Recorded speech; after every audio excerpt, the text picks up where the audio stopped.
Good morning, members. Welcome to this meeting of the Call-In Subcommittee of the Overview and Scrutiny Management Board. As the first item on the agenda is election of chair, can I ask for a nomination, please?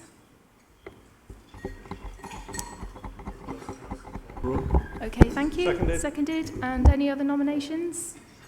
No? Okay, Councillor Brooke, thank you.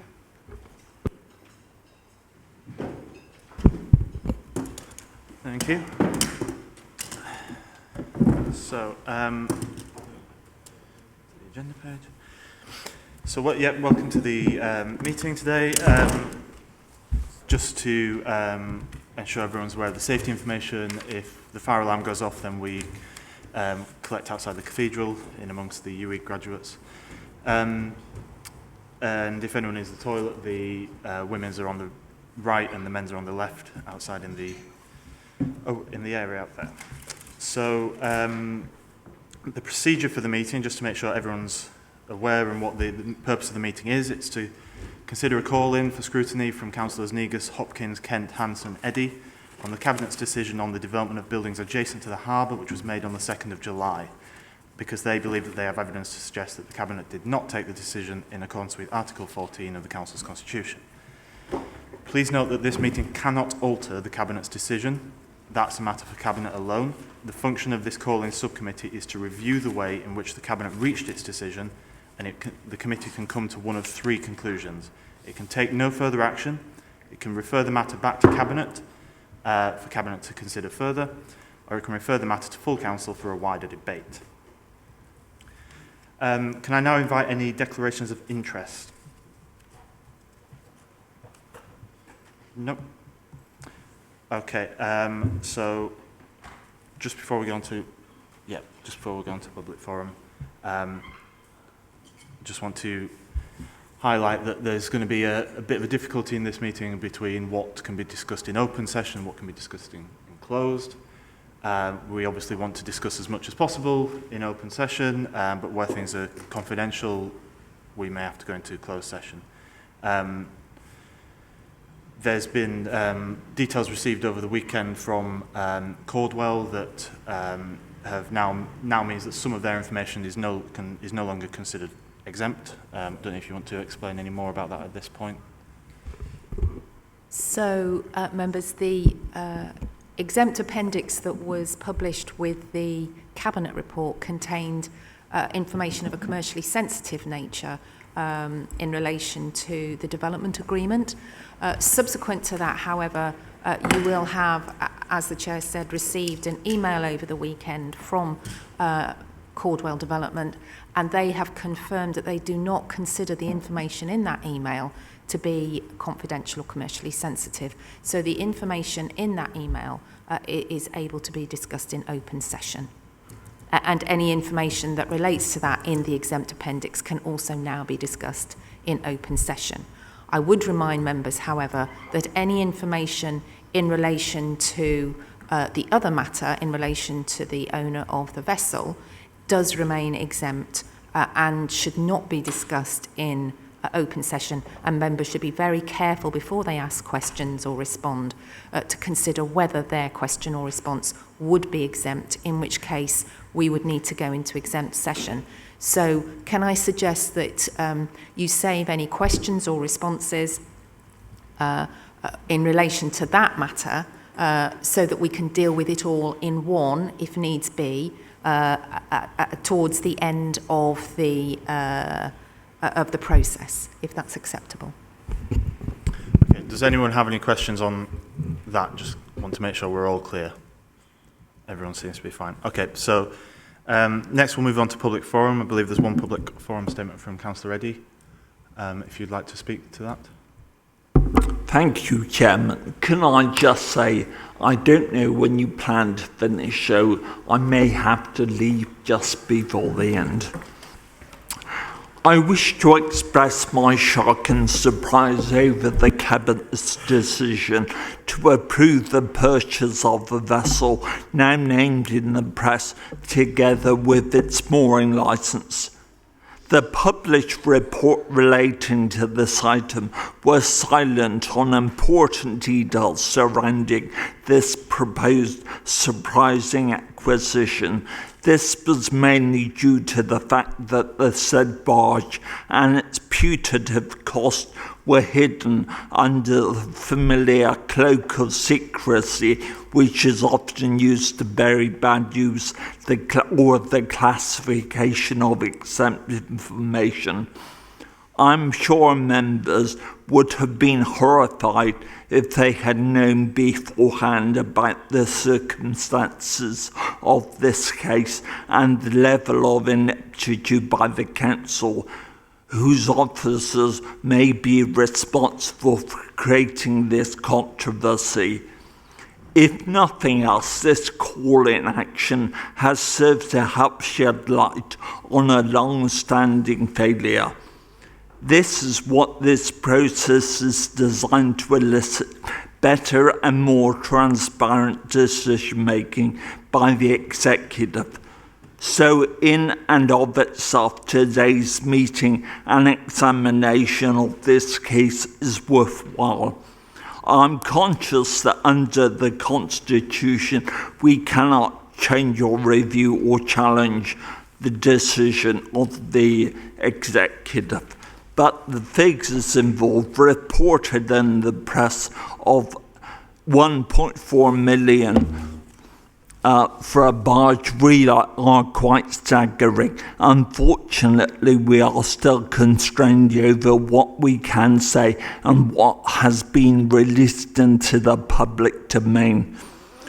I share the concerns set out in the call-in paper around the breaches of Article 14 and urge that the panel refer this matter to full council for wider debate. This request is made on the basis and belief that we have a duty to local taxpayers to make an assessment of the various other options and alternative choices available before permitting the mayoral cabinet to proceed down this costly route. Thank you, Councillor Eddy. So the next thing we're going to do in the meeting is to allow the callers in to present their case, explaining the reasons for calling in the Cabinet's decision. Obviously, Councillor Eddy, you've already kind of had to go through the public forum, but I don't know who's going to go first. Councillor Negus. If we kind of keep these to about 5 minutes each, just so we get through everything, but not going to be strict on times, though. Yeah, I hope we'll have some flexibility, Chair, because we're going to be saying different things at different lengths. The first thing I wanted to say was that as far as possible, we all wish to keep this as open as possible and not go into exempt session. This is a document, a process rather, which is, this is all about the way the process has worked, not about politics. This is purely to reassess the quality of this decision process, and I hope you'll all understand that and act accordingly. In terms of the way this is going to work, we are going to stick to the headings that we set out in the call-in procedure, and three of us will be speaking with a possible fourth, we're not quite sure yet, and I will sum up at the end.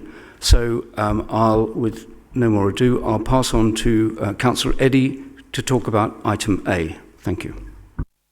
Respect, Councillor Negus. Really, my points were made in my public forum statement, so I would ask members to take those points or answer any questions in due course. Thanks, Richard. You can see this is well rehearsed, so we'll crack on. There are a couple of points I would have made under that, but I'll wrap them into the other points we're making, and I'm going to read much of this. Sorry, just to interrupt. Sorry, just to clarify, when you said the points that Councillor Eddy was going to address, can we just be clear that that was in relation to proportionality? Thank you. Thank you. So I'm going to move straight on to the situation with regard to consultation. I've set out the reasons for the call-in in that respect. The point I'd like to make is that a move, temporary or permanent, to somewhere more suitable than the restricted Bathurst Basin option that was raised, ought to have been reviewed by a re-evaluation of all the present residential moorings, with some reshuffling, and those moorings currently capable of having their residential and leisure designation changed. This is rather important. We have different licenses around the harbour, and some of those licenses can be have their designations changed. So there are options for this houseboat to move permanently or temporarily somewhere else. Since provision is included in the papers to be made anyway for the services to any new mooring, temporary, which is an emergency situation, or other sites, could be made available in any other location in the harbour. And there is even a feeling that by some shuffling of the residential boats that we've already got, we could accommodate accommodate this boat, this unnamed boat. I want to refer you particularly under the consultation items, and that was about the fact that consultation has not been conducted with other boat owners and other building owners, which is relevant to this process. But consultation has also not been taken around other essential officers. I should tell you that the overriding documentation here is the Harbour's Docks and Piers Act 1847, and if you're particularly interested, Section 52 is the one that applies. And Section 52, and this is there to make sure that we actually have the ability to organise things so that we can do the essential things that need to be done to our property. And you can imagine this is absolutely vital when that property is a navigable waterway. It is even doubly sure that these things have got to work properly. And it would be daft not to do this. This is essentially what the council is doing when it sets up a license, is make sure it has the ability to do what it needs to be done to essential parts of this city to maintain to maintain them.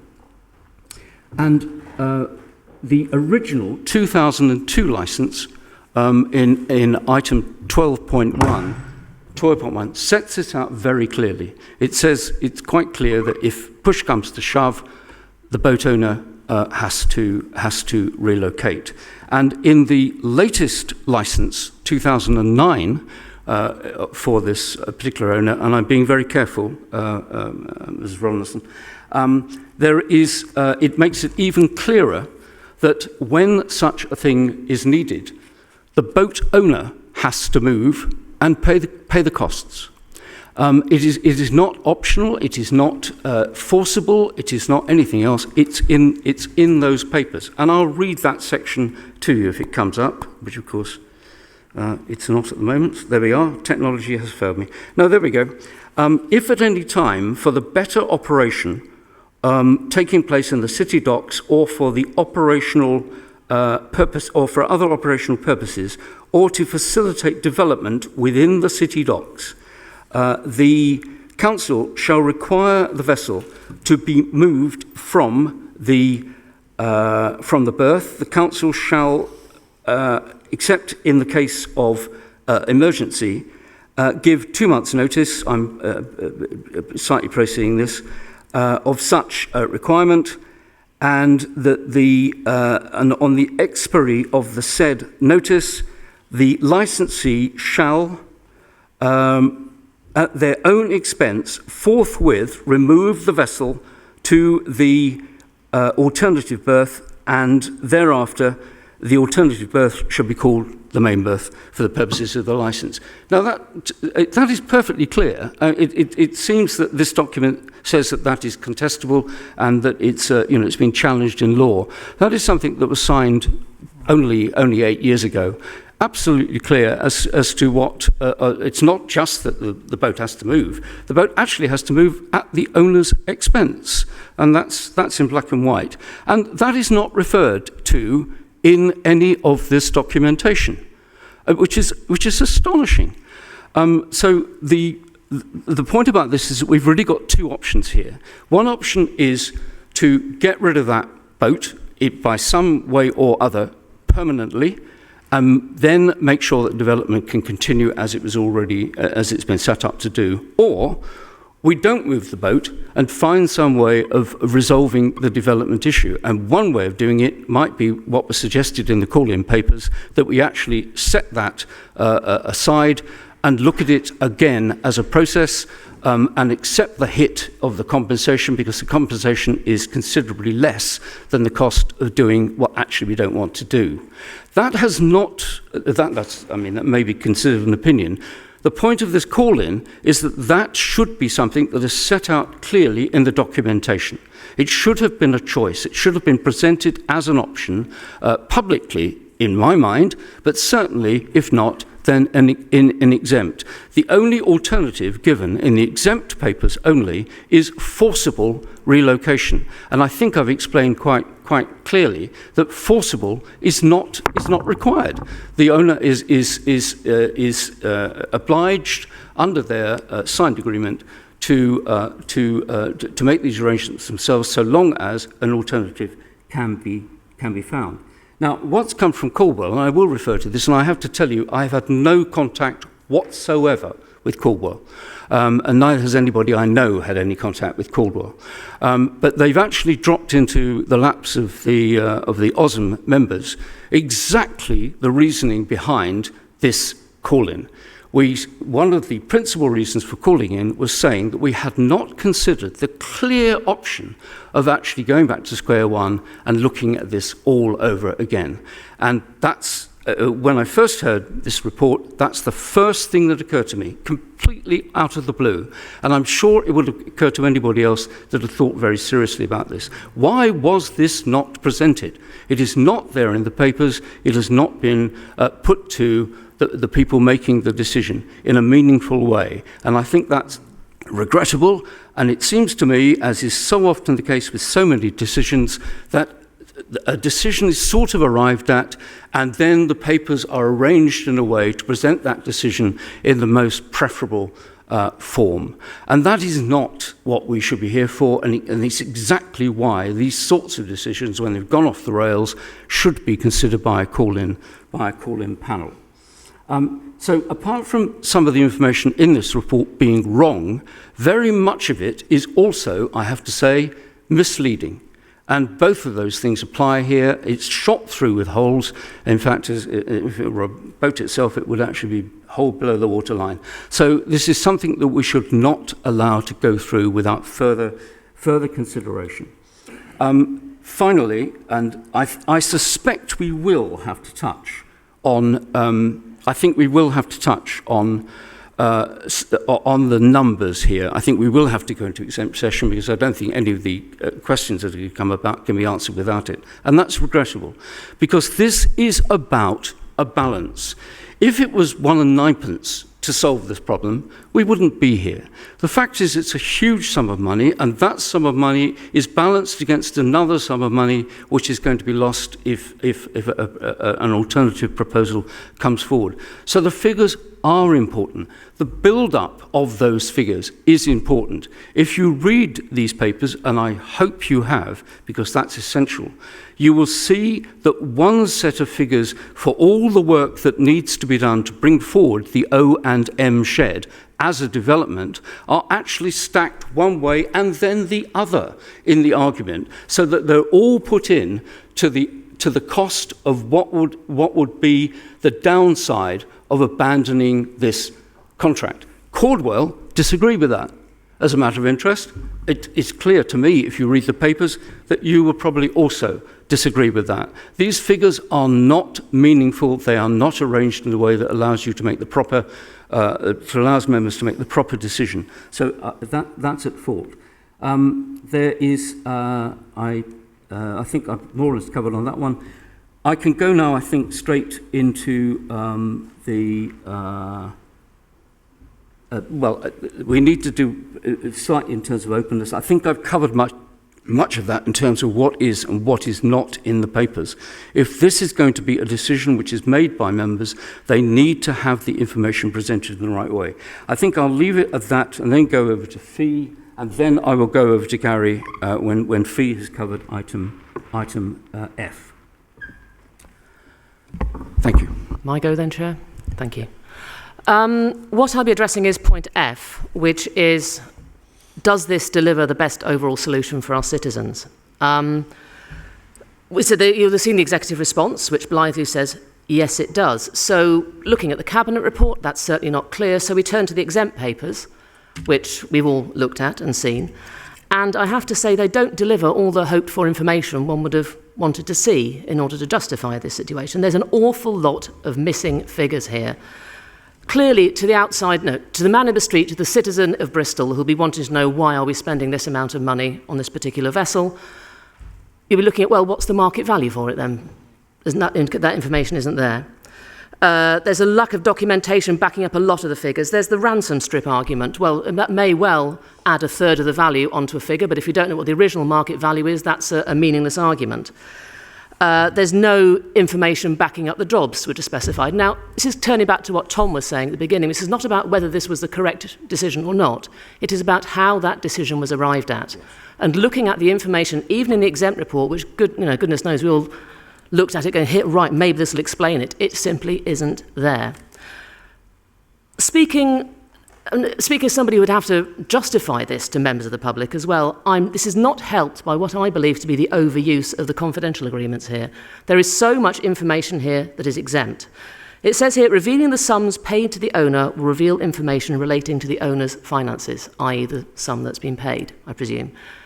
Is this a principle which is going to cover every financial transaction that the council undertakes when they're selling or buying buildings? Because if so, that is an extremely dangerous precedent to set, that if we are selling or entering into financial agreements with people when we are selling property, or buying property, then we keep it private where possible. That worries me. It worries me quite significantly.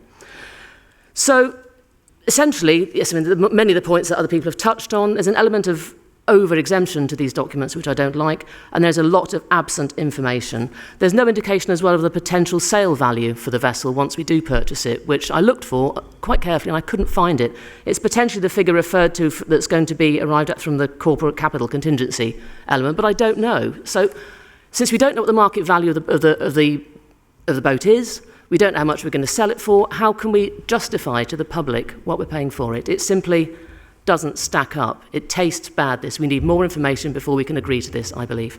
So that's about it from me. Thank you, Fee. I'll pass on to Gary Hopkins. Thank you. I'll keep this fairly brief. I attended with a few others, with Anthony and with Don and one other councillor, the exempt briefing on this, which actually incidentally took place after the deadline for submitting questions, which, quite frankly, I think in itself says quite a lot. We actually heard the story from the officer that was involved here, that basically we don't particularly like where we are. Major mess was made in 2015 with the deal, but we're stuck. We haven't got any other alternatives. It's an emergency. We're under pressure. We've got to do this. And quite frankly, we've just unpicked all of that because the first thing I did was say, where's the legal advice from when this decision was actually made? Well, I asked a number of times and eventually got the answer back. There was no legal advice taken when the deal was made with Cordwell. So they didn't take any legal advice. We then asked for the conditions of the tenancy, effectively, the mooring rights. When those came through, it was absolutely obvious that there were alternatives available, which had not been taken. So the original mess was made under previous administration doing anything to get something off the books.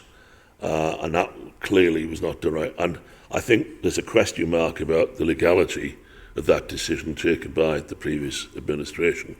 To sign us up to something which puts us apparently in a difficult situation without legal advice is extremely questionable, and I think that needs to be looked at some point. So then we're into the position of, well as the we've got to get this development going. It's urgent. The developers are really needing to. They're champing at the bit. They're threatening to sue us. for large amounts of money, which is only going to get worse unless we get on and do this quickly. This is what we get from the Chief Officer who's presenting. Well, I think you've now all seen the letter from Cordwell. Basically, that actually says there's no market for this. We want to get out of it. And basically, if they're suing, they'd be suing for loss of profit, which they're admitting in their letter is next to nothing, because basically there isn't the previous tenants that they had lined up are no longer there. So they mentioned, you know, £500,000, which our officers had suggested they might pay them. But quite frankly, that could easily be argued down if we did decide to move away from trying to get the deal to proceed now. The resale value, basically, I could probably precluded from saying an exact figure. Put it this way, it's massively less than what is being proposed to be paid, which means that we're actually paying to get the mooring rights back on that, which we're entitled to have anyway. It really is the most enormous mess. And what really annoys me is that alternatives were not looked at and it was presented to us in a confidential briefing to a few councillors as if there's absolutely no alternative, and a story was spun that way, and basically that was not the truth. So basically we need to look at, because I believe that cabinet members were misled on this as well, and were not in a position where they felt they were able to question things in the way that I think should have happened. Thank you. Thank you, Gary. I'll just sum up as quickly as I can. The first thing that has to be said is that alternative options have not been considered in depth. One glaring point here is that if you look at the mooring licence, there clearly is not a ransom strip. The boat owner has no obligation or no responsibility or no control over that piece of the wall that has to be repaired, and it's a part of the whole philosophy, and certainly embedded in the mooring licences, that facility is available. So ransom strip is completely spurious, and I think has been used as a way of trying to excuse the build-up of the large amount of money that's been used in the payoff. The obvious option of revoking the original development contract, likely much cheaper than proceeding with the present arrangements and possibly capable of delivering a better long-term solution, has been expunged and so not considered. And Caldwell have jumped in at the last minute and confirmed that. Whatever is decided today, that decision needs serious examination. Members of OSM were sent documents on Saturday by the current developer of OSM in relation to this. This was a business decision and has little to do with party politics. It has just been poorly handled and presented with omissions to deliver a preset outcome. It depends overwhelmingly on considerations of all available options and the price balance associated with each. Therefore, the sums involved were key to this decision, and I hope we will explore this in the exempt session to a certain extent. Yet they were not presented accurately and were not discussed by members making that decision in the exempt session. I sat in on that exempt session as it happened after the Cabinet. It lasted about 10 seconds and there was no further discussion about the sums involved.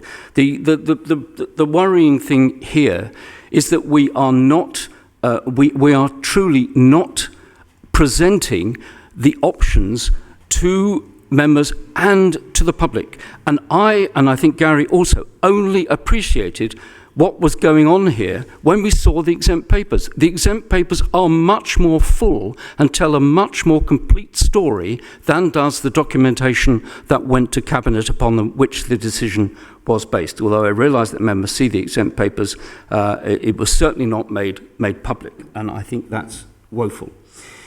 In a long list, this is my final paragraph, in a long list of predetermined decisions announced recently, this one can be seen to be hold below the waterline. Oh dear, I've said it again. In many places, it should not have been nodded through, for it does not bear up under examination. It cannot be justified to our citizens. This demands better consideration, and this council needs to have more robust process. So I hope you will recommend this, that this goes back to full council. It is important. We're all willing to take questions on this, but thank you very much for your time here today. Thank you. May I now invite any members of the committee who want to ask questions of the callers in? Jeff? One is a comment that I don't know what the licence agreement with the boat owner says, but it does seem to me that that's actually quite fundamental to this case. So I'm slightly surprised that the panel haven't been circulated with that. So I only have the words of the callers in to go on, and I don't know how many pages it goes to, but I think that would be really helpful.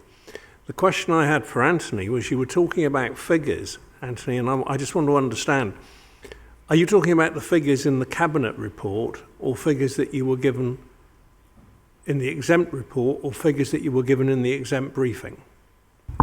The only figures which bear up, which are even slightly explained, are those in the exempt report. Those are more as a sort of a discussion and a build-up. And as I tried to say earlier, the way that the penalty of the way the penalty is deduced, the overall penalty of proceeding with moving the boat, or rather not moving the boat, the penalty will then be invoked. That has been built up in a way that is not clear to see. And there are two figures which are mentioned, and then it gets to a final figure with a leap in between. And that leap, I think, may be some sort of calculation or supposition about lost council tax. And the council, there is, as far as I'm aware, that there's no money coming in on this site, and hasn't been for some time anyway. So I mean that process has been going for a very long time. They also talk about lost permanent and contractual jobs. Although that isn't put into the final figure. Of course, those jobs are not lost, they're simply deferred. They will come about when they'll come about. There's no sudden guillotine here which says this can never happen again. And in fact, it may well be that in the fullness of time, this may be a much more attractive proposition than it was in 2015. And that is not properly assessed. In terms of your previous question about the licences, I have both the licences that were both sent to me. They're about 6 pages long each. One, as I say, is 2002, one is 2009. They are very clear and, interesting enough, are annotated in a way that might make you think that somebody's actually twigged, but there we go. So if I can just follow up on the figures, because in Anthony's comments he talked about the figures had been built up in two different ways, and I couldn't, from the papers I'd seen, quite see which bits you were referring to. So that was why I was trying to understand whether you'd seen something other than what we've seen. Can I ask, Councillor Gold, have you seen the exempt papers? I've seen the exempt legal appendix. Right, okay, sorry.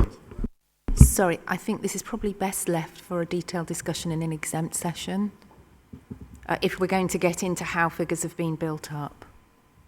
I'm not really asking how they've been built up. I'm trying to understand whether I've seen the same figures as Anthony is referring to. If I have, then it may be we're interpreting them differently. That's a separate issue. I'm just trying to establish that we've all seen the same information. Could I also If you add, can do that without going into any detail, then that's okay. But if you need to clarify that by actually referring to the figures, then I think we need to go into exempt session. If I may, I think I probably could answer the generality without talking figures. Would you indulge me? Okay.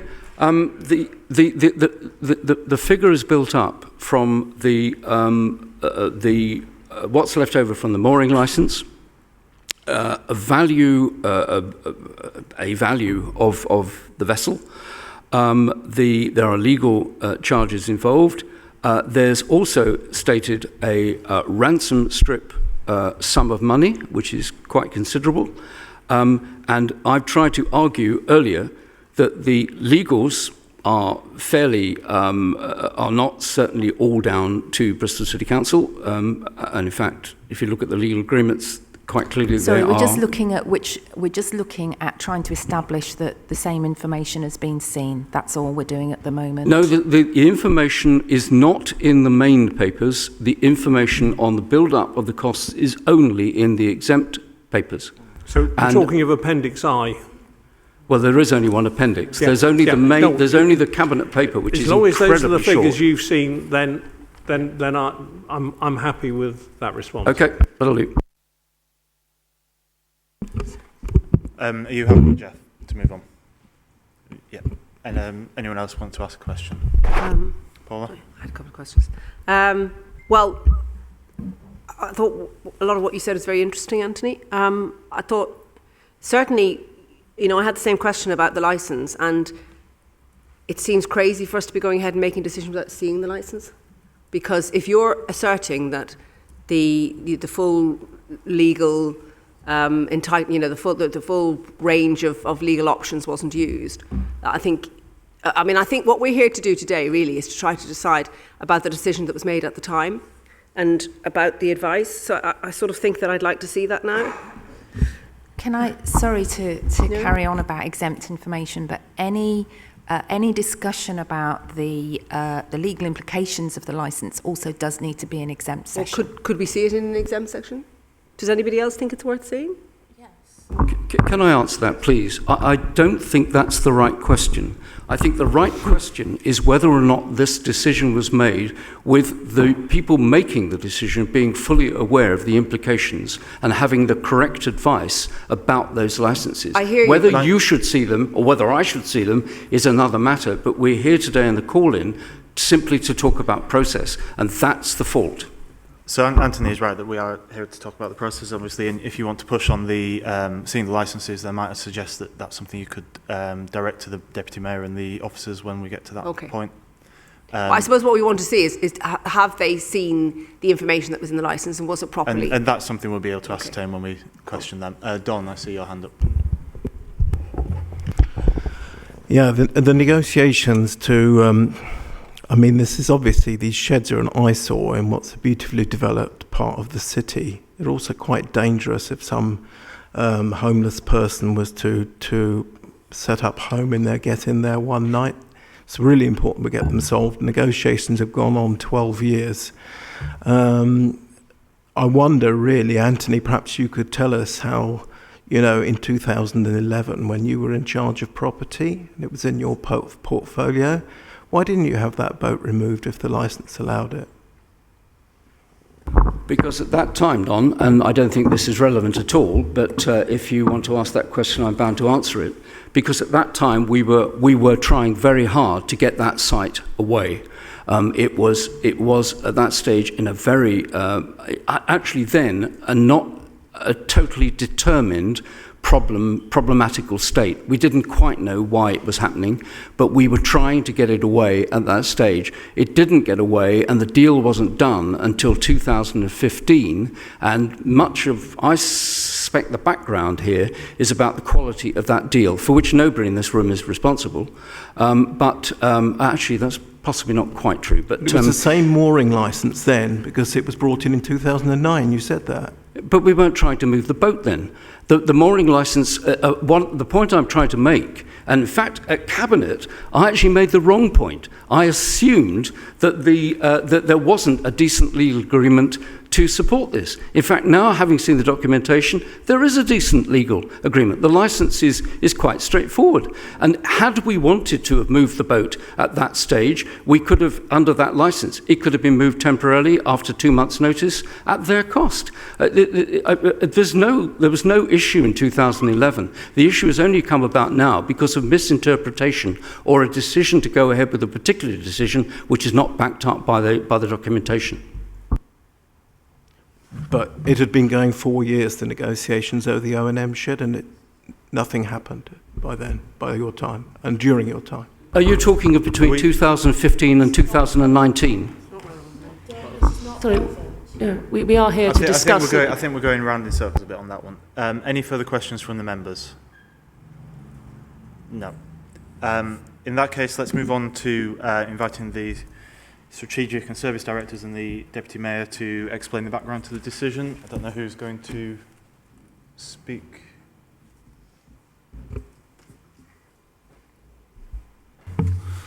So I think one of the key issues that the first issue that's really been raised is the robustness of the mooring licence, and that has influenced, without doubt, the decision to go down this particular track. We sought legal advice at the outset, and then we sought Colin, can I just say I think that this probably needs to be an exempt session. Thank you. What, everything? In terms of the assessment of the licence, yes. Anything to do with advice around the licence does need to be an exempt session. Is there anything else you wish to talk about?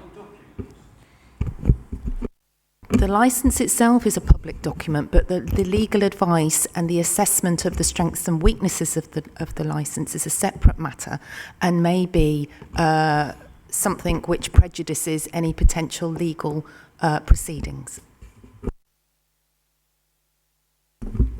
Is there anything that you wish to say that isn't exempt?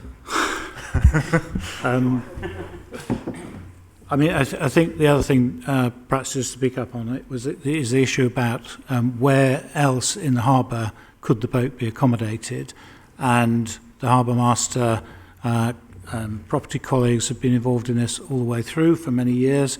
The only viable location for the relocation of the boat identified was Bathurst Basin. We're not aware of any other areas where that boat could be realistically moored. I mean, I don't have much more to add to Colin aside from referencing the legal aspects that it needs to be an exempt session. I think, I think Colin's probably summed it up. There was nowhere else to move the boat. The legal advice, and we have, Anthony, we did review jigging people around and moving things and shuffling and so on, and the outcome was still the same, and we did speak to other boat owners about that. We also received extensive unhappiness, shall we say, from residents in Bathurst Basin, and Kai and Paul could testament to that. I think they got 240 emails in one day on the subject.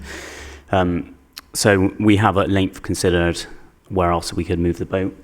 I won't go into the legal information. Okay. Not yet. Firstly, I want to see if the members of the committee have anything that's obviously non-exempt to ask at this stage. Yeah, go ahead. Hi, Craig, I want to ask a question about the email that we received from Cordwell at the weekend. So I think that's okay, because that's all, that's not exempt. So having read the email from Cordwell at the weekend, it prompted me to think about communications between Bristol City Council and Cordwell leading up to the Cabinet decision. Because for me today, that seems to be a really important point about the decision being made. So how aware were you of any sort of change of mood and attitude from Cordwell? So really, essentially, had you been talking, or is this, there's a bit of an about turn, and is that a sudden surprise to you? So I think, Cordwell had been pestering us, I think would probably be a polite way of saying it, with move the boat, move the boat, move the boat, move the boat. I would say there's potential that we're being played a little bit with this email that they've sent at the weekend.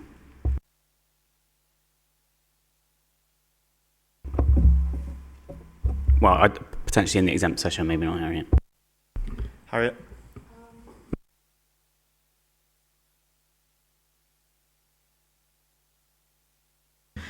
You've talked about that there is no way to rejig the boats. Have you seen the layouts of the harbours with, if we had a visiting MOD vessel of that size, where would you put the visiting MOD vessel of that size?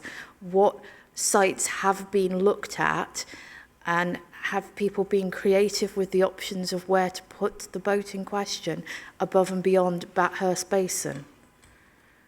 So I think there's potentially, I mean, the key point there is a difference between a temporary relocation and a permanent relocation. For a temporary relocation, we can find space for a large MOD boat. There's a number of leisure moorings we could kick out.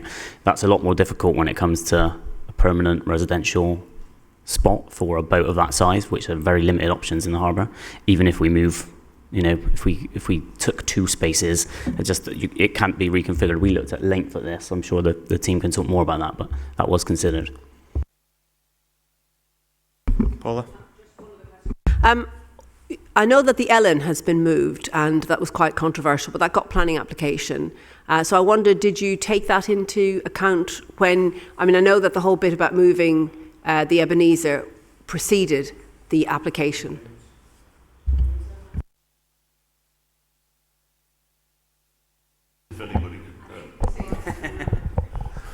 Yeah, sorry, I don't think the Ellen can be compared to the Ebenezer because one's commercial, the other's really residential. It doesn't help, really. There are certain zones within the harbour which are designated for residential moorings. Yeah.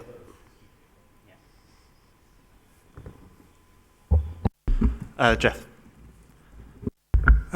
Given the Caldwell email is in the public domain, presumably it's not unreasonable for me to ask Craig, when did you receive the revised offer from Caldwell?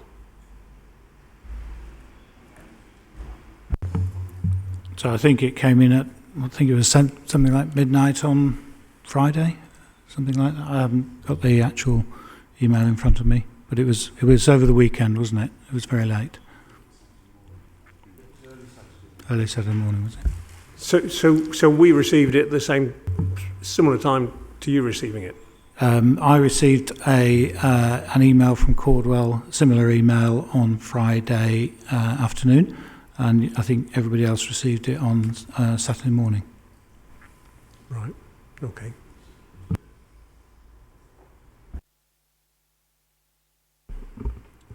Any further questions from the members? Yes, yeah, on non-exempt things, yeah. So what I propose we do is move into an exempt session to ask further questions, and then we will come out of exempt session when we conclude later on. I think that's probably the best way of ensuring we're able to ask everything and get all the information. Obviously, it does mean we'll have to go in and out of exempt. Yeah, and if any members of the public wish to stay for that, they can wait in reception and we'll come and notify you. So just to read the relevant bit out, under section 100A of the Local Government Act 1972, the public is going to be excluded from the meeting for the following item of business on the ground that it involves the likely disclosure of exempt information as defined in paragraph 3 of part 1 of schedule 12A of the Act.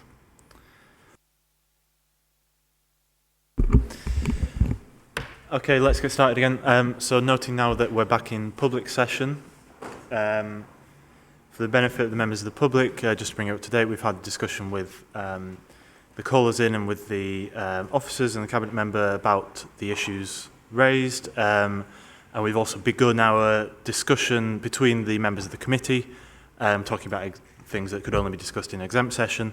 I'd like to now invite members of the committee to see if they've got anything further to say on the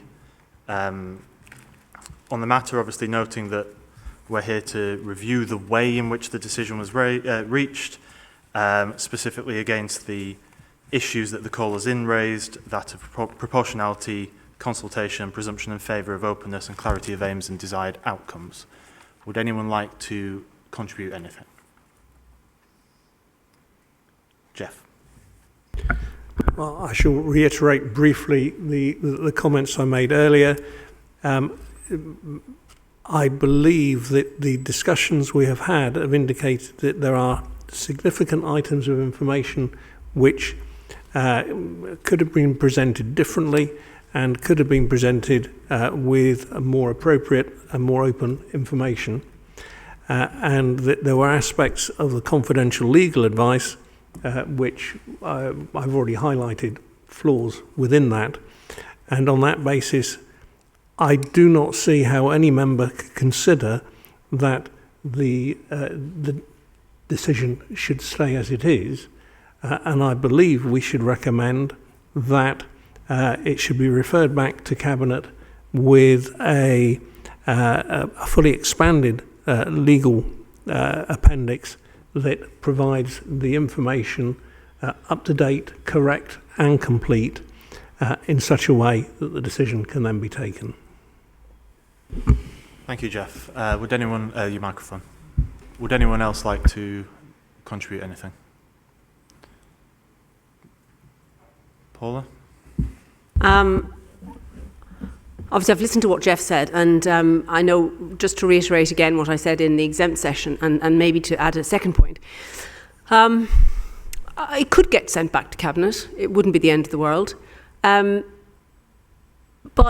having listened again to what you said, Jeff, I wouldn't really recommend that, because we've got to be able to, got to move the city forward, and I don't want to be part of anything that bogs it down. And you know, if we send this back, because, I mean, I agree that there are flaws with the things that could have been done again. And I know that when we saw the legal advice, you know, it's that thing in Ireland about, you know, how do you get from here to there? And the answer is always, well, I wouldn't start from here. We know that, but that's where we are, and nothing is perfect. And maybe errors were made and clarifications were needed. And we've had some of that this morning. But ultimately, you know, if we send this back now, then in future, officers are going to be on the back foot and be thinking that it always has to come to members. And I go back to what I said about trust and efficacy, and you can't constantly put a block on that. I do think I would have preferred that if all the legal advice had been read by Cabinet members, but when I interrogate myself, I think that you have to accept the pragmatic approach is that we have legal officers who advise members, Cabinet members, and that's how it works. So it's not ideal, but I can't really see what's going to be benefited from sending it back, except that there's going to be further delay. And I'm minded to think that delay is, at this stage, is not, it's not going to be helpful. Paul?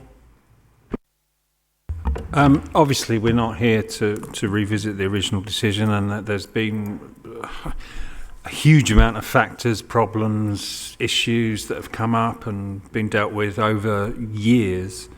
I did have concerns around about the legal advice and the interpretation, but from what's been said today, I'm content now that the decision was made in the right way.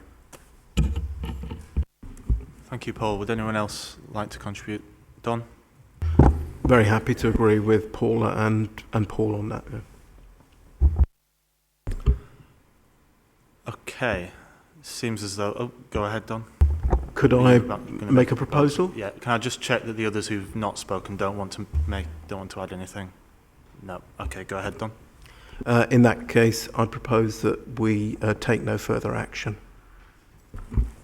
Seconded by Marg, Councillor Hickman. So therefore, the proposal is to that the panel resolves to take no further action. Could I have all those in favour, please? All those against? And no abstentions. So the panel's resolved to take no further action. And Jeff, you look like you want to... Can I just ask that my vote should be noted and attributed to me? Thank you. That's fine. That therefore concludes this meeting. Thank you very much.